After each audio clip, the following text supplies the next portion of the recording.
क्या कहेंगे? ये तो क्या है कि पूरा एकदम ये पूरा इदमम ईसम ईसम निर्वाण रूपम विभुम व्याप्तम ब्रह्म वेदम स्वरूपम, ये एक तरह से मान लीजिए कि पूरा विश्व का सबसे बड़ी महान जो है शक्ति, जिसको पूरा विश्व को संचालन करता है।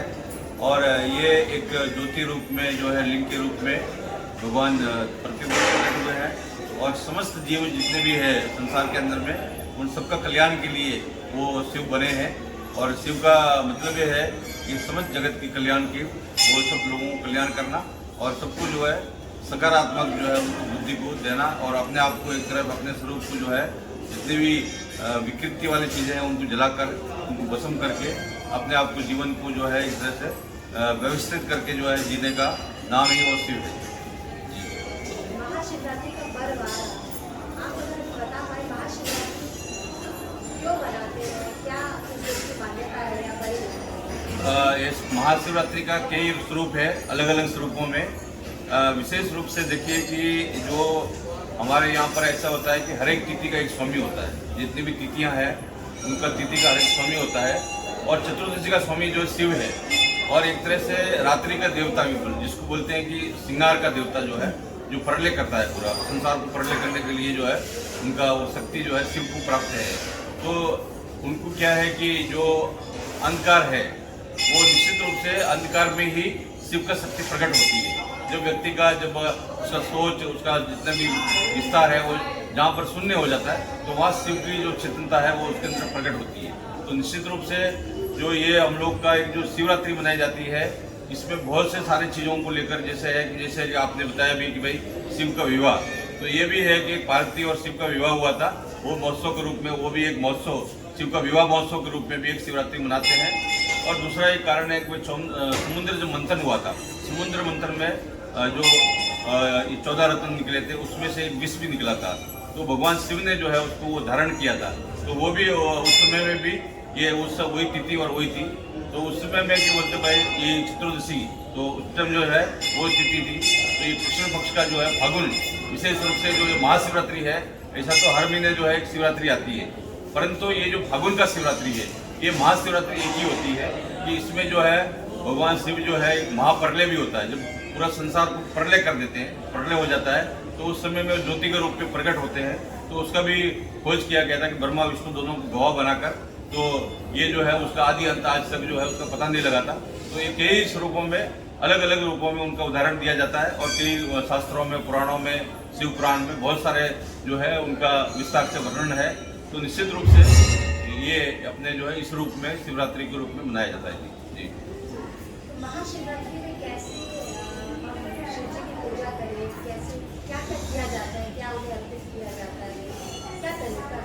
ये तो कहते हैं भाई सर्व सुगंधि लेपित लिंगम पंकज शोभित लिंगम, भगवान शिव को कोई भी वस्तु अप्रिय नहीं है, सब प्रिय है। मान लीजिए कि आप धतूरा भी चढ़ाते हैं, बेलपत्र भी चढ़ाते हैं, फूल भी चढ़ाते हैं, तो सभी वस्तुओं को भगवान शिव को आप अर्पित कर सकते हैं। और पंचगव्य से है, पंचामृत से है, कई प्रकार से। और जो अपने पास कुछ भी नहीं है तो बोलते हैं भाई शिव को एक जल मूर्ति, जल के रूप में भी एक जल का लोटा लेकर भी उनको गंगा जी वगैरह है वो आपको अर्पित कर सकते हैं। वो व्यक्ति की भावना और मनोकामनाओं के हिसाब से अलग अलग वस्तुओं से भगवान शिव का पूजा करते हैं। तो निश्चित रूप से उनके जो है दूध है, दही है, बेलपत्र है, ये सभी वस्तुओं से भगवान शिव का जो है हम महाशिवरात्रि पर पूजन कर सकते हैं। और विशेष रूप से जो पूजन है वो उसमें अपने पंचगव्य से भी है, पंचामृत से भी, राज उपचार से, षोडश उपचार से है, कई प्रकारों का जो है हम लोग रुद्री पाठ वगैरह भी करके उनको शिव को जो है उनको प्रसन्न कर सकते हैं। और एक तरह से मिट्टी का शिवलिंग बनाकर भी पार्थिव शिवलिंग का पूजा भी कर सकते हैं। और एक अंगूठे के रूप में भी जो है उसको शिव मानकर उसके ऊपर भी जल चढ़ा के उसको जो है शिवरात्रि पे हम पूजा करके उनको जागरण करके प्रसन्न कर सकते हैं।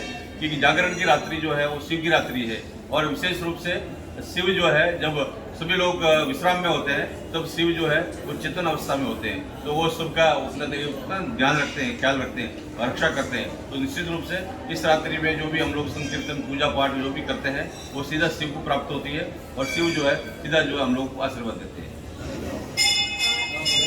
मैं आपसे जानना चाहूँगी भांग के बारे में। भांग शिव जी को बहुत प्रिय है, कहते हैं उन पे चढ़ाई हो जाती है। जी जी। तो अगर पहले आप बता पाएँ कि भांग आप चढ़ाते हैं जैसे, क्यों क्यों आप इसमें बहुत सारे प्रसंग आते हैं। एक विशेष रूप से ये भी प्रसंग है कि जैसे भगवान शिव को जब समुद्र मंथन हुआ था तो उसमें जो विष निकला, हलाल विष निकला था। हलाल विष निकलने के समय में भगवान शिव का बोलते हैं कंठ और शरीर में जैसे मतलब कोई गर्मी हो जाता है, कुछ ऐसे बस अग्नि के रूप में हो जाता है।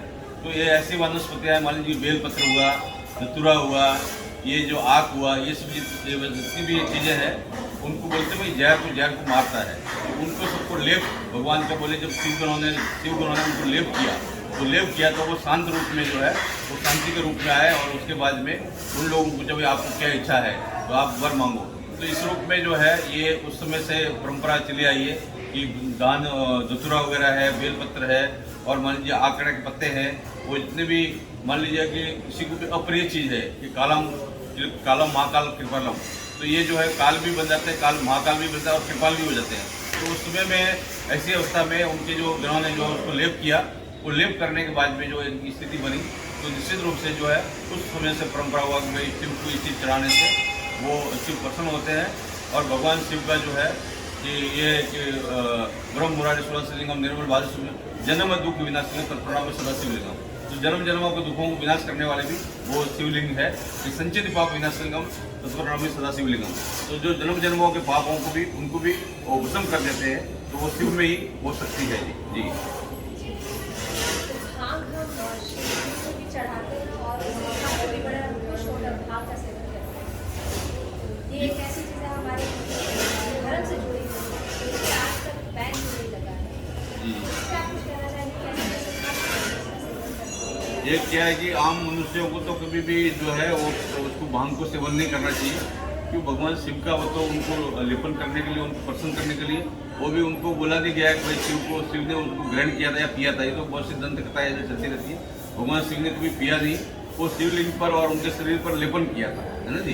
तो ऐसा होता है कि वो लेपन किया, तो अभी भी भगत कोई है तो वो स्वयं जो है, मैं जहाँ तक अपना व्यक्तिगत विचार है, भांग को पीना नहीं चाहिए किसी भी व्यक्ति को, केवल भगवान शिव को अर्पित करना चाहिए। क्योंकि देव जो करते हैं वो करेंगे तो हम लोगों के लिए वो मृत्यु का कारण भी बन सकता है। तो इसीलिए भगवान का लीला है, तो उसको जो है जो परमात्मा का जो संकेत दिया गया शास्त्रों में जो लिखा गया है, वो कहीं पर ऐसा नहीं है कि शिव के धतूरा भांग तो पीते थे, ऐसा कोई उदाहरण कहीं पर भी नहीं है जी। और आप क्या लोगों को बताना चाहेंगे कि शिवरात्रि का कैसे करें, कैसे अपने घर में पूजा कर सकते हैं, क्या चीज़ों का ध्यान रखें? शिव को बोलते कर्पूर गौरम करुणा अवतारम संसार सारम भुजगेंद्र राम। वो सारे संसार को कल्याण करने वाले हैं भगवान शिव, सबका समस्याओं को हरने वाले हैं। तो निश्चित रूप से व्यक्ति के अंदर में जो भी भगवान शिव के प्रति भावना है, जो शिव को भगत है, उनको शिवाय नमो या ओम नमो शिवाय या तत्पुरुषाय विधि महादेवाय धीमहि तन्नो रुद्र प्रचोदयात्, ये शिव गायत्री है। इसको मंत्र का जाप करते हुए रात्रि में, शिवरात्रि में जागरण करें, भगवान का भजन करें, और निश्चित रूप से अपना जो काम है, क्रोध है, ये सब व्यक्ति के जो व्यक्तिगत जो उसके मान लीजिए विकृत स्वरूप है, उनको त्याग कर अपने आप में जो है अपने को शांत रूप धारण। जैसे भगवान शिव जो है हिमालय में जो समाधि लगा के बैठते हैं और उनको नाग भी आते हैं, सब कुछ आता है, तो उसके बाद भी वो विचलित नहीं होते। उसी तरह से भगत को शांति रूप में बनकर और एकदम शांति से भगवान का पूजा करें।